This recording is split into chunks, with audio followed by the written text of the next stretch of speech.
Hi there, I'm Katie Cook from Portland's Culinary Workshop, and today we're going to be talking about compound butters. Compound butter is an easy sauce that's just made from taking nice, softened, preferably unsalted butter and mixing it with all of your favorite flavors. It makes for an easy sauce, which I really like. I feel like a lot of times we get caught up in making sure I have, a protein and a vegetable and a starch, or maybe not a starch, and just having those components, and that's dinner, when really a sauce can help bring things together and kind of up your culinary game. So this is an easy way to do that. I'm gonna take regular softened butter, and you could add anything. So I usually do, like for steak night, I have a blue cheese, green onion, cracked black pepper one that I like to put on steaks when they come out of the oven or off of the grill. I've done sweet ones before with orange zest and pecans and brown sugar, really lovely for pancakes or waffles when we do sleepovers with the kids. So what you wanna do is add in whatever your seasonings are, and you want to make sure you're tasting it as well, especially if you're doing unsalted butter.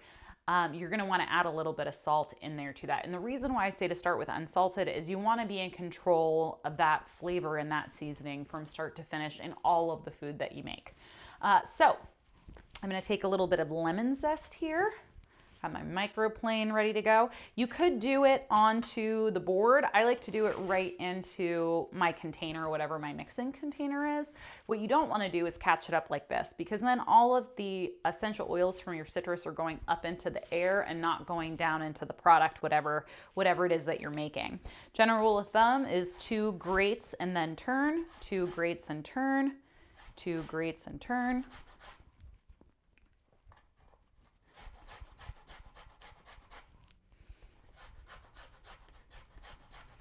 That way all that lemon flavor is going in there. And you want to make sure that it's the zest. Lemon juice, first of all, juice is not going to mix in with your butter because you're talking about a liquid and a fat. Not the same thing as literally oil and water. They're not going to go together. So you wouldn't do vinegars or anything like this in here. You can do zest, you can do herbs, all kinds of fun stuff. So I'm going to tap that out, make sure I got all the zest in there that I need. I chopped a little bit of garlic earlier, so I'm going to throw that in there. I'm going to be using this for a roast chicken. So now I've got those bad boys. Let's not forget about our salt. Nice big pinches of kosher salt.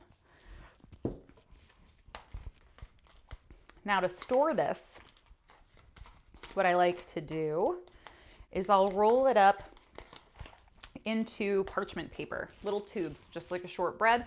Label what your herbs and seasonings and zest and everything are, and then you can store them in your freezer, and that way your compound butter lasts a long time, and it's also easily accessible because as soon as you're ready to use it, take it out of the freezer, unwrap it, cut off a few coins, and then you can put it back in there and save it for another time. I'll do like a Mexican inspired one with cumin and coriander and cilantro. All types of fun options. There you have it. Compound butter. This is going to go with my right under the skin of my roast chicken I'm making this weekend. It's going to be amazing. Thank you so much for joining me. We look forward to seeing you in the shop soon. Check out our upcoming classes.